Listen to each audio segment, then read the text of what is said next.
Hello friends, நான் இன்றைக்கி ஒரு கொஷின் உங்களுக்கு எடுக்கலான்னு இருக்கேன். பிடபிள்யூடி தியரியில் அது என்னென்னா டக்காவி ஒர்க்கு. இது ரொம்ப இம்பார்ட்டண்டான கொஷின், 5 மார்க்ஸில் தான் கேட்பாங்க. இன்னொன்று என்ன சொல்ல வரேன்னா, பிடபிள்யூடி தியரியில் 5 மார்க் கொஷினில் நீங்கள் 5 மார்க்குக்கு 2 லைன் படிக்கும் போது ஒரு 2 லைன் படிங்க, எழுதும் போது அது நம்ம 3 லைன் கிட்டே வந்துடும். அது அவ்வளோதான் நீங்கள் எழுதணும், அவ்வளோதான் படிக்கணும். அதுக்கு மேலே நீங்கள் படித்தாலும் அங்கே போய் எழுதுனீங்கன்னா அதுக்கே டைம் ஆகிடும். அதனால் எஃப்ஆர்எஸ்ஆருக்கு வேணால் நீங்கள் வந்துட்டு அந்த மார்க்கை விட அதிகமாக கூட படித்து வச்சுக்கலாம். ஆனால் பிடபிள்யூடி தியரியை பொறுத்த வரைக்கும் நீங்கள் வந்து எல்லாத்துக்குமே கம்மியாக படித்து வச்சுக்கிறதே நல்லது. அவ்வளோதான் அங்கே எழுத டைம் இருக்கும். 1.5 மணி நேரம் தான் டைம். நான் இதுக்கு முன்னாடியே பிடபிள்யூடி தியரின்ற ஒரு வீடியோவில் நான் உங்களுக்கு போட்டிருக்கேன். அதனால் இப்போ டக்காவி ஒர்க்குன்னு சொல்லிட்டு நான் ஒரு 2 லைன்லேயே இதை எக்ஸ்பிளைன் பண்ணிவிடுவேன். இவ்வளோ சின்னது தானா நீங்கள் நினைக்காதீங்க, இவ்வளோ தான் நீங்கள் இதுக்கு எழுதணும். இதுக்கு மேலே எழுதினாலும் அதே மார்க்கு தான் கிடைக்க போகுது. ஆனால் உங்களுக்கு மிச்ச கொஷின் எழுதுறதுக்கு டைம் கிடைக்காது. அதுக்கப்புறம் என்னென்னா, நான் இப்போ இந்த நம்மளோட டிவிஷனல் அக்கௌண்டண்ட்டில் வந்து ஒரு ஜென்ரல் அக்கௌண்ட்ஸ்னு ஒன்று இருக்குது. அதை வந்து நான் கிளாஸ் போன பாபு சார்னு ஒருத்தர், அவர்கிட்ட நான் பேசியிருக்கேன். அவர் வந்து எனக்கு அதை வீடியோ பண்ணித்தரேன் அப்படின்னு சொல்லியிருக்காரு. அது மொத்தம் 7 சாப்டரு. 7 சாப்டரையும் எனக்கு 7 சாப்டரு, ஒரு சாப்டர்லேயும் ஒரு 3 சம் 4 சம் வரும். அதை எனக்கு வந்து வீடியோ பண்ணித்தரேன் இருக்காரு. அதையும் நான் இனிமேல் அப்லோட் பண்ண போகிறேன். அதுக்கப்புறம் பிடபிள்யூடி ப்ராக்டிக்கல்னு ஒன்று இருக்குது. அதை வந்து நான் இன்னொரு சார்கிட்ட பேசியிருக்கேன். நான் யார்கிட்ட கற்றுக்கிட்டோன்னோ அவங்கக்கிட்டே பேசியிருக்கேன். செல்வராஜன், எனக்குமே நல்லாவே தெரியும் அதெல்லாம். ஆனால் வந்துட்டு அவங்களாம் சொன்னாங்கன்னா இன்னும் நல்லாயிருக்குன்னு சொல்லிட்டு அந்த செல்வராஜன் ஒரு சார், அவங்க வந்து ஏஜிலேருந்து ரிட்டையர்ட் ஆனவங்க, அவங்க என்ன எனக்கு வீடியோ பண்ணித்தரேன்னு சொல்லியிருக்காங்க. அதையும் அப்லோட் பண்ணலான்னு இருக்கேன். இனிமேல் நான் ஃபர்தராக கண்டிப்பாக கடகடன் எல்லா வீடியோவுமே போட்டுருவேன். இவ்வளோ நாள் டிலே பண்ணதுக்கு எல்லாேருக்கும் சாரி. அதுக்கப்புறம் எனக்கு 2-3 பேர் ஃபோன் பண்ணி என்னை வீடியோ போடுங்க அப்படின்னு சொல்கிறாங்க. அது எனக்கு ரொம்ப என்கரேஜ்மெண்ட்டாக இருக்குது. ஃபோன் எனக்கு பண்ணவங்களுக்குலாம் ரொம்ப தேங்க்ஸ். அதுக்கப்புறம் என்னென்னா, இது ஏதோ சினிமா பற்றி வீடியோ அந்த மாதிரிலாம் யூடியூப் அந்த மாதிரி இருந்ததுன்னா நான் எல்லாருக்கிட்டையும் சப்ஸ்கிரைப் பண்ணுங்கன்னு என்னை பார்க்குறவங்க எல்லார்ட்டையும் சொல்லலாம். இது அப்படிப்பட்ட சேனல் இல்லை, உங்கள் எல்லாருக்குமே தெரியும். அதனால் நீங்கள்லாம் மட்டும்தான் இதை சப்ஸ்கிரைப் பண்ண சொல்லி மற்றவங்களுக்கு சொல்ல முடியும். மற்றவங்களுக்கு மீன்ஸ் இப்போ நான் டிஏ எழுதி முடிச்சிட்டேன், எங்கள் ஆஃபீஸில் புதுசாக டிஏ எழுதுகிறவங்கன்னு யாருமே கிடையாது. எனக்கும் இன்ஷால்லா இப்போ ப்ரொமோஷன் ஒரு வாரத்தில் வரப்போகுது. ஆனால் வந்தாலும் நான் இந்த வீடியோ போடுறது கண்டிப்பாக இதோட உறுதியாக இருக்கேன். நம்ம டெய்லியுமே ஒரு 3-4 கொஷினுக்கு வீடியோ போடணும்னு நான் மனசில் வச்சுருக்கேன். ஏன்னா இப்போ மார்ச்சில் எக்ஸாம் வருதுன்னா ஓரளவுக்கு படிக்கிறவங்களாம் இப்போ இருந்தே படிக்க ஸ்டார்ட் பண்ணிவிடுவாங்க. அதனால் நான் இப்போ ரெகுலராக வீடியோ போட்டுடுறேன். அந்த சம்முமே உங்களுக்கு எல்லாமே போடுறேன். இன்னொன்று என்னென்னா, நான் வந்துட்டு ஒரு கொஷினாக டெய்லியும் போடுறேன். இப்போ நீங்கள் ஆல்ரெடி படிச்சிட்ருக்கீங்கன்னா உங்களுக்கு எதனா ஒரு கொஷினுக்கு வந்துட்டு இது வந்து எனக்கு புரியலை அப்படின்றவங்க வந்து எனக்கு தயவு செஞ்சு அந்த கொஷினை வந்து எனக்கு கமெண்ட்டில் போடுங்க. நான் அதையும் எடுத்து நான் உங்களுக்கு அப்படியே எக்ஸ்பிளைன் பண்ணிவிடுவேன். என்னன்னு பார்த்துட்டு எனக்கு ஓரளவுக்கு ஆல்மோஸ்ட் எல்லா கொஷினுக்குமே ஆன்சர் வந்து எனக்கு எக்ஸ்ப்ளனேஷனோட தெரியும். நான் அந்தளவுக்கு தான் படித்தேன். அப்படி படித்ததுனால தான் என்னால் பாஸ் பண்ண முடிஞ்சது. இப்போ லைட்டாக படித்து பாஸ் பண்ணுறவங்களும் இருப்பாங்க, என்னோடய கெப்பாசிட்டி அப்படி. ஓகேவா? அதனால் நீங்கள் கமெண்ட்டில் கேளுங்க. அதுக்கப்புறம் வந்து உங்களுக்கு யாருக்கெல்லாம் இந்த தியரி மெட்டீரியல் வேணுமோ அவங்கெல்லாம் வந்து கமெண்ட்டில் உங்களோட மெயில் ஐடியை கொடுங்க. நான் அந்த மெயில் ஐடிக்கு இந்த தியரி மெட்டீரியலை உங்களுக்கு நான் மெயில் அனுப்பிடுறேன். இப்போ நான் ஃபஸ்ட்டு பிடபிள்யூடி தியரி தான் எடுக்கிறேன். என்கிட்ட இங்கிலீஷு, பிடபிள்யூடி தியரி, எஃப்ஆர்எஸ்ஆர் எல்லாமே இருக்குது. நீங்கள் வந்து மெயில் அனுப்புங்க. நான் ஃபஸ்ட்டு பிடபிள்யூடி தியரியை மட்டும் உங்களுக்கு நான் அனுப்புகிறேன். ஏன்னா இப்போ நான் அதை எடுத்துகிட்டு இருக்கேன்னா அனுப்புகிறேன். இல்லை உங்களுக்கு ஃபுல் மெட்டீரியல் வேணும் சொன்னிங்கன்னா கூட அதை கூட நான் மெயில் அனுப்புகிறேன்.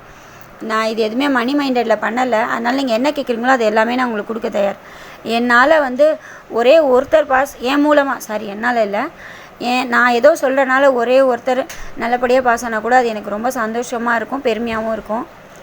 ஓகே, இப்போ நான் டக்காவி ஒர்க்கை பற்றி எக்ஸ்பிளைன் பண்ணுறேன். ஏன்னா நான் ரொம்ப நாள் வீடியோ போடாமல் இருந்ததுனால சரி என்னெல்லாம் சொல்லணுன்றதை ஒரு இது பண்ணி வச்சுருந்தேன், அதை சொல்லிட்டேன் நான். இப்போ இந்த டக்காவி ஒர்க் பற்றி சொல்கிறேன். டக்காவி ஒர்க்குனால் என்னென்னா, ஃபஸ்ட்டு வாட்டர் ரிலேட்டடாக செய்கிற ஒர்க்கெல்லாம், இப்போது டேம் கட்டுறது இல்லை ஒரு டேமை ரிப்பேர் பண்ணுறது, அந்த மாதிரி வாட்டர் ரிலேட்டடாக இருக்கிற எல்லா ஒர்க்கும் கவர்மெண்ட்டில் வந்து டக்காவி ஒர்க் அப்படின்னு ஒரு ஹெட் வச்சுருப்பாங்க. இப்போ ஒரு பில்டிங்கை ரிப்பேர் பண்ணுறோன்னா பில்டிங் ரிப்பேர் அண்ட் மெயின்டெனன்ஸ்னு ஒரு ஹெட் வச்சுருப்பாங்க இல்லையா? அது மாதிரி வாட்டர் ரிலேட்டடாக இப்போ ஒரு கெனலு இப்போ நம்மளுக்கு நான் சென்னையில் இருக்கேன். இப்போ சென்னையில் வந்து இந்த காவா அந்த மாதிரிலாம் இருக்காது.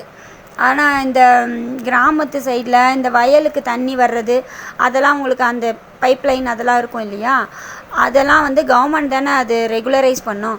அப்படி பண்ணும்போது அது புதுசாக போடுறதோ இல்லை அதை ரிப்பேர் பண்ணுறதோ அந்த மாதிரி கவர்மெண்ட் எந்த ஒர்க் பண்ணாலும் பிடபிள்யூடி டிபார்ட்மெண்ட்டில் எந்த ஒர்க் பண்ணாலும் அதை வந்து அவங்க டக்காவி ஒர்க் அப்படின்ற ஹெட்டில் வச்சுருக்குறாங்க. இதுதான் டக்காவி ஒர்க். இப்போ டக்காவி ஒர்க்கான ஆன்சரை நான் படிக்கிறேன். அது என்னென்னா, taccavi work this term denotes works of construction or maintenance relating to water courses or any other works. Any other ஒர்க்ஸ்ன்னு சொல்கிறது என்னென்னா வாட்டர் ரிலேட்டடாக இருக்கிற ஒர்க்ஸ். இதை வந்து expenditure on which is treated by government as a taccavi advance. இங்கே வந்து டக்காவி ஒர்க்குன்னு மேலே சொல்லிட்டு டக்காவி அட்வான்ஸுன்றாங்க. டக்காவி அட்வான்ஸ்னு ஏன் சொல்கிறாங்கன்னா, எந்த ஒரு ஒர்க்குமே வந்துட்டு கவர்மெண்ட்டை பொறுத்த வரைக்கும் ஒர்க்கு முடித்த பிறகு நம்ம காசு கொடுக்க மாட்டோம். முதல்ல பணத்தை கொடுத்துட்டு தான் ஒர்க்கே ஸ்டார்ட் பண்ண முடியும் கவர்மெண்ட்னா. அதுதான் அவங்க லாஸ்ட்டில் முடிக்கும் போது டக்காவி அட்வான்ஸ்ன்னு முடிக்கிறாங்க. வேறு ஒன்றும் இல்லை. இந்த ஆன்சரை வந்து இப்போ நான் உங்களுக்கு காமிக்கிறேன் இல்லையா, இந்த ப்ராக்கெட்குள்ளே இருக்கிறதெல்லாம் எழுத வேணாம். இதுவே ஒரு 3 லைன் வருது. இதை எழுதுறதுக்கே உங்களுக்கு டைம் கரெக்டாக இருக்கும். நீங்கள் பிடபிள்யூடி தியரியை பொறுத்த வரைக்கும் நல்லா பிளான் பண்ணி படிக்கணும். ஏன்னா அப்போ தான் உங்களால் கரெக்டாக எழுதிட்டு வர முடியும். ஏன்னா அதில் 10 கொஷினுக்கு ஆன்சர் பண்ணணும். எனக்கு 10 கொஷினுமே நல்லாவே தெரிஞ்சுது. ஆனால் என்னால் வந்து 8.5 கொஷின் தான் எனக்கு ஆன்சர் பண்ண டைம் இருந்தது. அதனால் நிறையெல்லாம் படிச்சுக்காதீங்க. ஸ்மால் கொஷின்னா ஒரு 3 லைன் படிங்க. பிக் கொஷின்னா ஒரு பக்கம் அல்லது 1.5 பக்கம் 1.5 பக்கம் கூட அதிகம்தான். ஒரு பக்கம் 1.5 பக்கம் வர அளவுக்கு படிங்க. அதுக்கு மேலே படிக்காதீங்க. படிச்சிங்கனாலும் உங்களால் எழுத முடியாது. எழுதினாலும் வந்துட்டு உங்களுக்கு அதுக்கான ஃபுல் மார்க் கிடைக்கும். இன்னொரு 10 மார்க் வேஸ்ட்டாக விட்டுட்டு வந்துடுவீங்க. அதுக்கு தான் நான் எந்த அளவுக்கு சொல்லணும் அந்த அளவுக்கு நீங்கள் படித்து எழுதினாலே அது போதும் தான். ஓகேவா?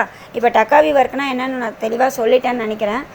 டக்காவி ஒர்க்னால் வாட்டர் ரிலேட்டடாக புதுசாக பண்ணுற ஒர்க்கோ இல்லை அதோட மெயின்டெனன்ஸ் ஒர்க்கோ தான் டக்காவி ஒர்க்கு.